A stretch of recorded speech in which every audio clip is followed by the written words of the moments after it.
होतं नाही? कोकण विभागातील ज्या मराठी माध्यमाच्या शाळा आहेत त्यांची पटसंख्या झपाट्याने कमी होत होती. त्याचे निकष बदलावेत याकरता माननीय शिक्षण मंत्री दादाजी भुसे साहेब यांच्या दालनामध्ये मंत्री महोदय उदयजी सामंत साहेब, मंत्री महोदय आमचे नितेशजी राणे साहेब, मी स्वतः असेल, आमदार किरण भैया सामंत असतील, त्याचबरोबर आमदार महेंद्रजी दळवी साहेब असतील, अशी बैठक झाली. सर्व अधिकारी त्या ठिकाणी उपस्थित होते. डोंगराळ आणि दुर्गम भाग जो कोकणातला आहे त्या ठिकाणची लोकवस्ती कमी झाल्याने विद्यार्थी संख्या कमी झालेली आहे. 20चा जो निकष होता तो 20चा निकष त्यातली शिथिल करावं अशा प्रकारची आम्ही मागणी केली. त्या मागणीमध्ये 1ली ते 8वीच्या वर्गांमध्ये कोणत्याही प्रकारचे निकष नाही.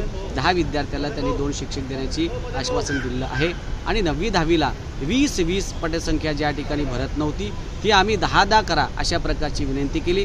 आता 10 जरी पटसंख्या असली म्हणजे 10 9वीला 10वीला 10 अशी 20 जरी पटसंख्या असली तरी 2 शिक्षक देण्याचं त्यांनी आश्वासन आम्हाला दिलं आहे. त्यामुळं आपल्या कोकण विभागातल्या आणि महाराष्ट्रातल्या अनेक शाळांना याचा फायदा होईल. अनेक शिक्षक अतिरिक्त होणार नाही आणि गावातली शाळा बंद पडणार नाही. सर, गावं असो किंवा शहर असो, मराठी शाळाचा प्रॉब्लेम जे आहे ते खूप मोठ्या प्रमाणात आता सुरू झालेला आहे. खूप शाळा जे आहे ते बंद पडले जात आहेत. याला कारणीभूत आपणच आहोत. आपण अन्य माध्यमाच्या शाळेमध्ये म्हणजे शहरी विभागामध्ये आपण अन्य माध्यमाच्या शाळेमध्ये मुलांना पाठवत आहोत. त्यामुळं हा परिणाम होत चालला आहे. प्रत्येक पालकाने याची मानसिकता बदलली पाहिजे. शासन जनजागृती करत आहेत.